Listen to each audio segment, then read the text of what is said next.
নিরবিচ্ছিন্ন একটা দ্বীপে থাকে না, শিল্পীরা সমাজেই থাকে। হ্যাঁ, সুতরাং শিল্পীরা সমাজ বিচ্ছিন্ন নয়। শিল্পী মানে শুধু ঘরে বসে ছবি আঁকছে তাই না, শিল্পীরা যথেষ্ট সমাজ সচেতন। দেখুন, এই সরকারের কাছে আমি খুব আশাবাদী নই। আমি দীর্ঘদিন ধরেই ময়দানে আছি, আমি ময়দান ছেড়ে বেরোচ্ছি না। অ্যাকচুয়ালি শিল্পীরাও তো সাধারণ মানুষই, তারাও রিয়্যাক্ট করছেন মেয়েদের নিরাপত্তা যেন সিকিউরড হয়। এই এই এই ব্যাপারে তো সবাই আমরা সবাই একই জিনিস চাইছেন। এটা তো বলা মুশকিল, বিচার পাওয়া যাবে কিনা।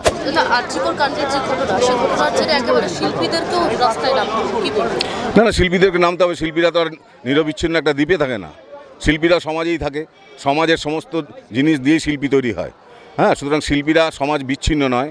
শিল্পী মানে শুধু ঘরে বসে ছবি আঁকছে তাই না, শিল্পীরা যথেষ্ট সমাজ সচেতন। আমাদের মনে হচ্ছে এটা আমাদের দায়িত্বের মধ্যে পড়ে যে এই ধরনের অত্যাচারের এগেনস্টে প্রতিবাদ করা।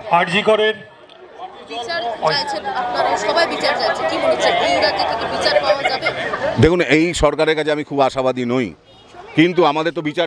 হ্যাঁ, করো, তোমরা করো, আসছি। হ্যাঁ, এক সেকেন্ড যাচ্ছি। তো আমাদের বিচার ছাড়া কোনো গতি নেই। যদি বিচার না পাই, সাধারণ মানুষ ঠিক করবেন কীভাবে রিয়্যাক্ট করবেন, সেটা সরকারের দায়। সরকার কীভাবে তখন সামলাবেন। আপনি বলেন যে আপনি নন্দীগ্রামের সময় একজন বিরোধী যারা দল ছিল তাদের সঙ্গে ছিলেন এবং লড়াই একবারে ময়দানে ছিলেন। এখনো কি আপনি ময়দানে থাকবেন?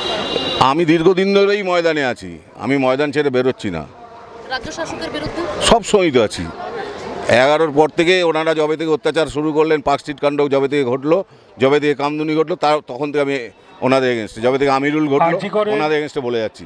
আমি যে অন্যায় করবে তার এগেনস্টে বলবো। আজই করে যে ঘটনা, সেই ঘটনা ছেড়ে একেবারে শিল্পীদেরকেও ময়দানে নামতে হচ্ছে বিচার। অ্যাকচুয়ালি শিল্পীরাও তো সাধারণ মানুষই, তারাও রিয়্যাক্ট করছেন। এবং শুধু শিল্পীরা নয়, সব ক্ষেত্রের মানুষরাই কিন্তু তারা পথে নেমেছেন এবং তারা সবাই নিজের মতো করে প্রতিবাদ করছেন। আজকে ছবি এঁকে প্রতিবাদ হচ্ছে, সন্ধেবেলায় আমাদের যারা মিউজিশিয়ান তারা প্রতিবাদ করছেন নিজের মতো করে। তো প্রত্যেকেরই চাওয়াটা একটাই, এবং সেই জন্য এই আন্দোলন আরও বড় রূপ নিচ্ছে আর কি। তো ঘটনাটা খুবই মর্মান্তিক, লজ্জার।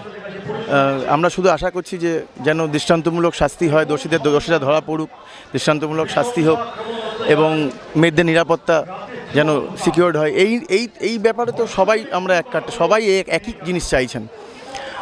আন্দোলন বড় হচ্ছে, আশা করি আমরা হোপফুল, মানে অ্যাটলিস্ট আমি তো বলতে পারি যে হয়তো এর শেষে একটা হয়তো ভালো কিছু একটা হয়তো দেখব। এটা তো বলা মুশকিল, বিচার পাওয়া যাবে কিনা, এই ঘটনাতে বিচার পাওয়া যাবে কিনা, কিন্তু আমরা হোপফুল যে যেভাবে মানুষ আন্দোলনে নেমেছেন হয়তো ভালো কিছু একটা সময় দেখব আমরা।